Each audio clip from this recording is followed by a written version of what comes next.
Olá, meus amigos, bem-vindos ao canal Cursinho do Espanha. Eu sou o Marcelo Espanha e tenho um convite muito especial para fazer a vocês. Vamos conversar? Esta é a nova série do nosso canal. Na série Vamos Conversar, falarei sobre vários assuntos com vocês. Falei sobre a advocacia, sobre estágio, sobre como elaborar um currículo, sobre como se comportar numa entrevista de emprego.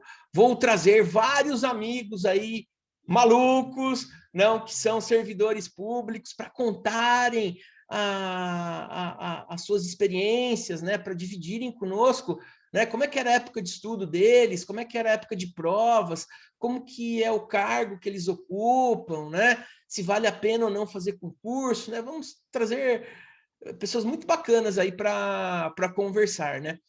Vamos conversar também sobre livros, sobre filmes, né? Vai ser muito legal conversar com vocês sobre esses e outros assuntos, assim, né? Explicando para quem está assistindo pela primeira vez. No canal Cursinho do Espanha, nós temos vários vídeos sobre direito, concurso público, técnicas de aprendizagem, enfim, né? Cada série tem a sua playlist, tá tudo organizadinho, numerado, vocês conseguem assistir os vídeos na sequência, tá? Então é só olhar a playlist, certo?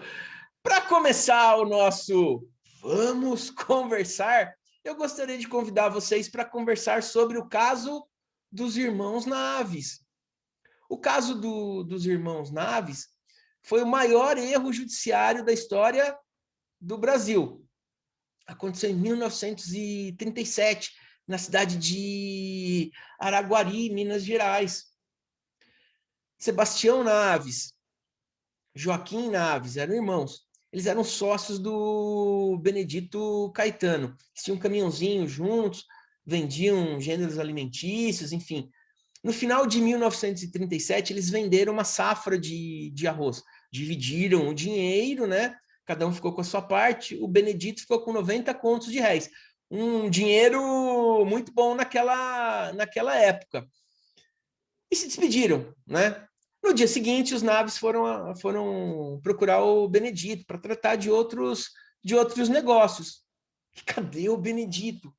Não encontraram. Procura dali, procura de lá, fala com um, fala com outro, e nada. O Benedito sumiu de Araguari. Eles foram para a delegacia, fizeram uma ocorrência lá. Olha, o Benedito, nosso sócio aí, sumiu.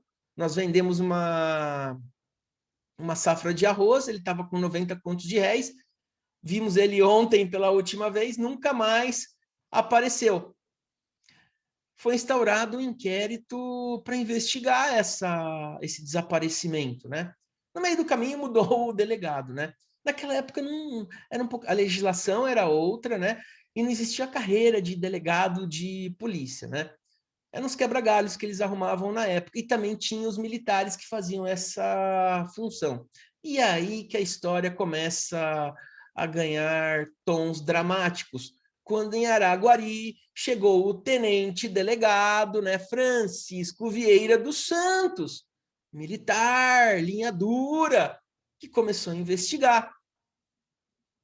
Só que no início dos trabalhos, ele cismou que eram os irmãos Naves os responsáveis pelo assassinato do Benedito. Pô, Espanha, mas você falou que ele sumiu, não falou em corpo, nem nada.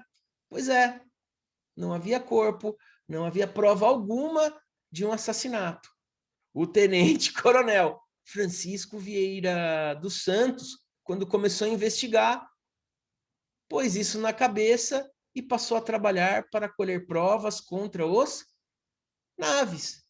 Como não aparecia nada que os incriminasse, ele passou a usar métodos não ortodoxos, a tortura. Os Naves apanharam, os Naves foram humilhados, a mãe dos Naves foi presa, foi torturada, as esposas dos Naves foram presas, torturadas, seviciadas. Filhos dos Naves foram torturados. Pegavam os Naves e levavam para o meio do mato, né? Em diligências, né? Para investigar o crime. Eram surras, humilhações. Passavam mel no corpo dos Naves, jogavam eles nos formigueiros, né? Confessa, confessa, confessa. Você está mentindo, você está mentindo. E eles confessaram. O inquérito foi concluído, não havia corpo, não havia prova do dinheiro, sumiço do dinheiro, enfim, apenas ilações. Mas havia a confissão dos réus. Os réus confessaram. É o que basta. O júri, naquela época e hoje, também funciona da seguinte maneira: existem duas fases. A primeira fase, né, para saber se você vai ou não a júri, e a segunda fase, que é a plenária. Quando acabou o inquérito, lá em 1937, começou um processo, né? E o advogado dos Naves era o João Alani Filho. Inicialmente, ele tinha recusado a defesa dos Naves, mas diante de tanto sofrimento, diante de tantas arbitrariedades do tenente Francisco, né, e a pedido, né, a súplica da mãe dos Naves, né, a dona Ana, implorando para que ele defendesse os filhos, porque eles eram inocentes, o João Alani assumiu essa causa desde da primeira fase do júri, né, até o fim do caso. Os Naves foram mandados a júri e no decorrer do processo, as arbitrariedades ainda continuaram. Havia muita pressão do tenente para que o advogado não cumprisse o seu mistério. Ele pressionava testemunhas, o advogado conseguia os habeas corpus, mas quando ia cumprir, cadê os Naves? Eles não estão aqui, já foram soltos, e eles presos, e eles apanhando, e eles torturados, e o processo andando, né? E o processo andando.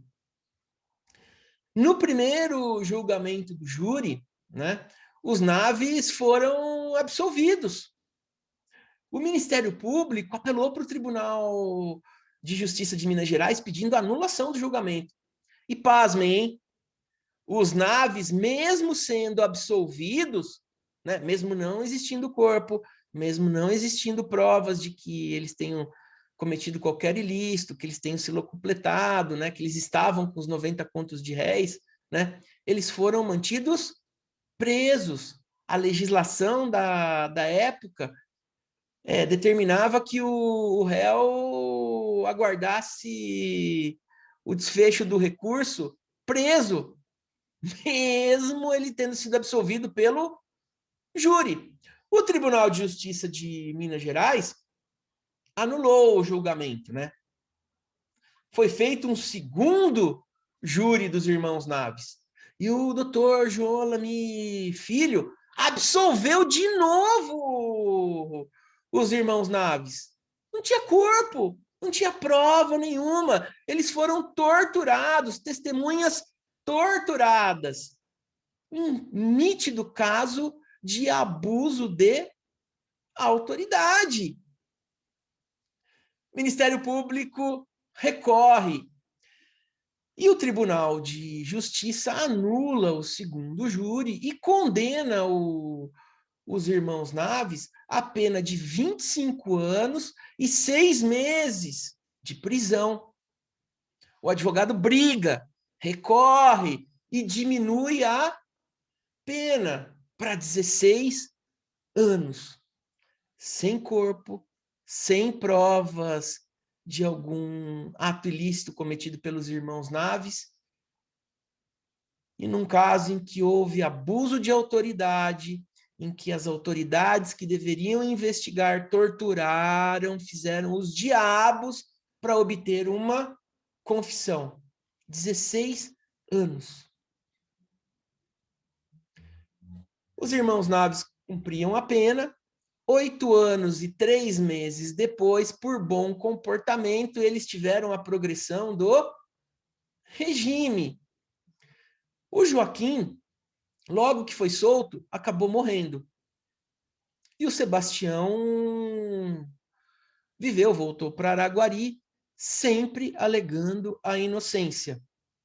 O que aconteceu 12 anos depois do fatídico dia em que o Benedito sumiu? O Benedito reapareceu em Araguari e estava na casa do papai, quietinho.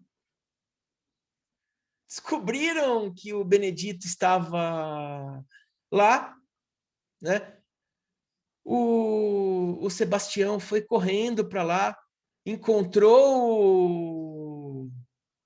o Benedito, lhe deu um abraço, né? E contente porque ele estava vivo e conseguiria provar a sua inocência. 12 anos depois, os 2 irmãos foram torturados, os 2 irmãos foram humilhados, a família deles torturadas, viciadas, humilhadas. Não havia corpo, não havia prova, apenas uma confissão forjada por tortura. A vítima aparece e o réu lhe dá um abraço, feliz porque ia conseguir provar a inocência. O advogado fez das tripas coração, lutou para mostrar, né, que os Naves eram inocentes. Os Naves foram absolvidos em 2 julgamentos no tribunal do júri.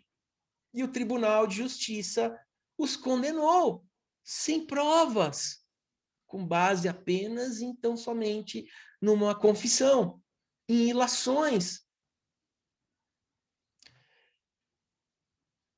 Anos depois, o mesmo advogado, o Dr. João Alani Filho, conseguiu uma indenização do Estado em função do erro judiciário.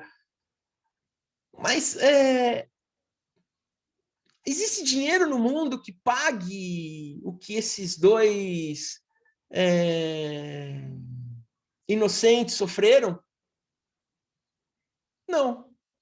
E aí é importante a gente não deixar esse caso cair no esquecimento. Tudo bem, foi em 1937, era outro Brasil, mas a gente não pode cair no mesmo erro. É por isso que temos garantias processuais. É por isso que quem tem o poder de investigar tem que exercer esse poder dentro do Estado democrático de direito.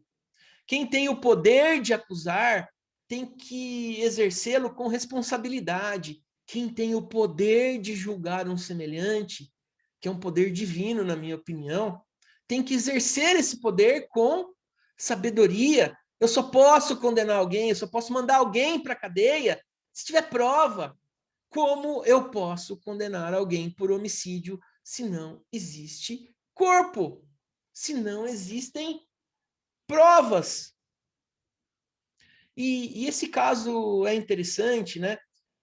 Porque mostra o papel do advogado, né? Do advogado criminalista. Hoje, quando você fala de um advogado criminalista, o que vem na cabeça das pessoas? Pô, advogado que solta bandido, mas ninguém pensa que dentre os milhares de réus lá, tem na justiça criminal, tem muitos que são inocentes.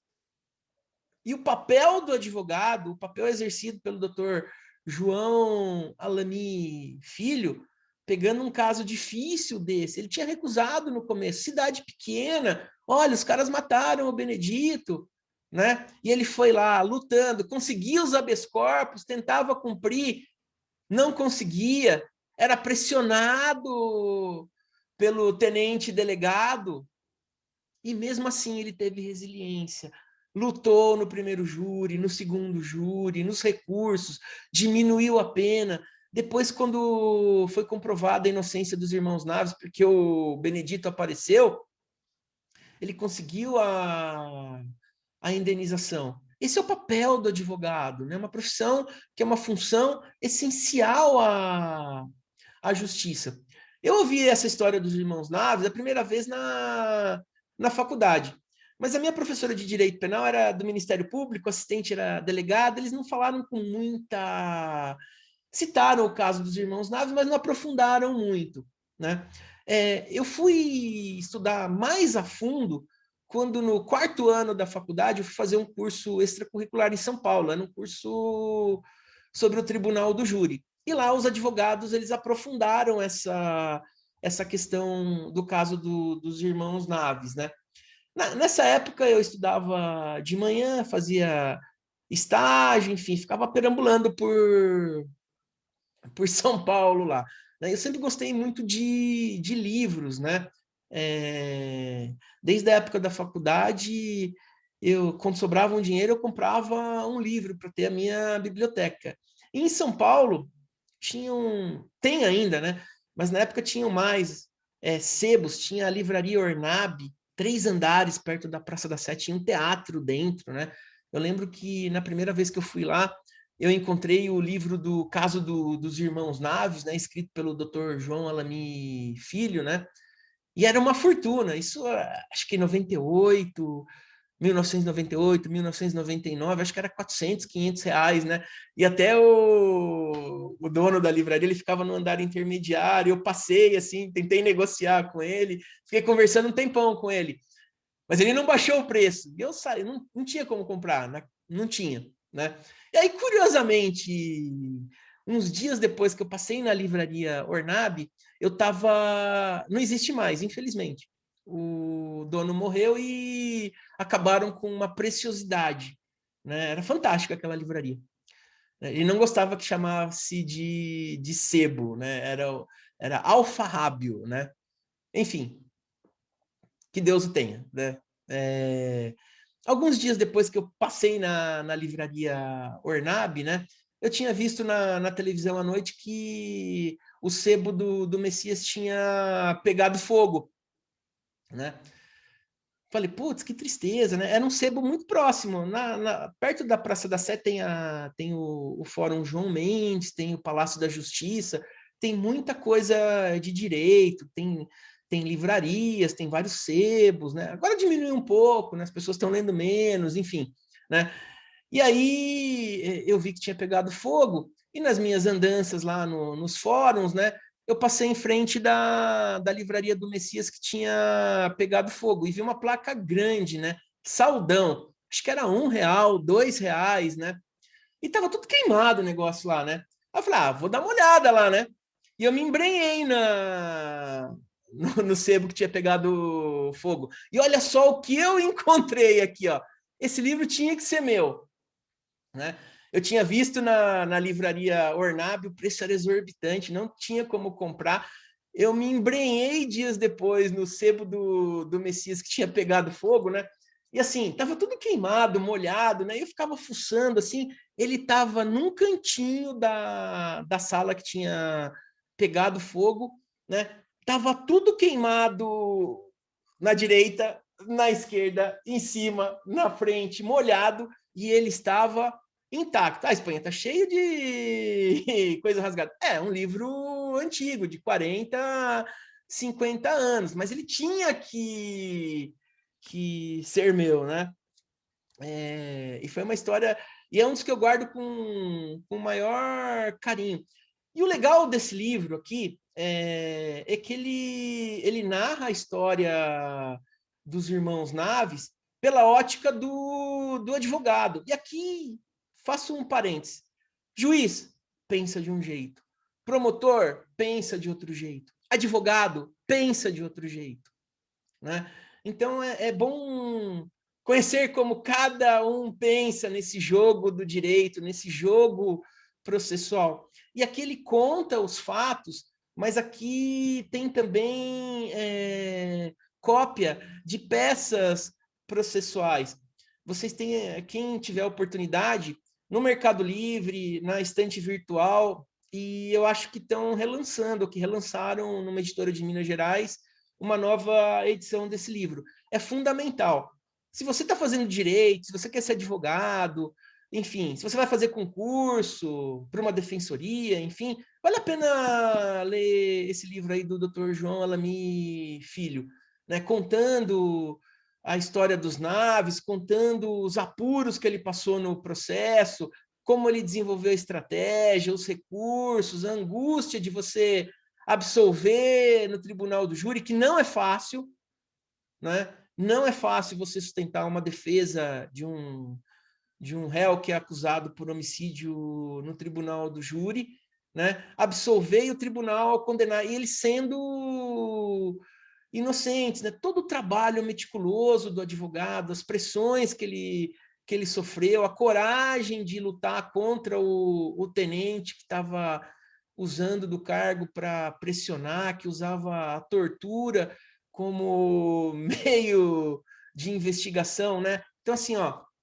o caso dos irmãos Naves, aí o livro do Dr. João Alamy Filho é fantástico, né? Recomendo a leitura. Quem tiver a oportunidade de comprar, ler, enfim, é uma das minhas paixões. Mas outra das minhas paixões é o filme, né? O caso dos irmãos Naves. É um filme de 1967. Nesse curso do júri em São Paulo, né, quando a gente aprofundou o estudo do caso dos irmãos Naves, eles passavam esse vídeo aí para os advogados verem, né?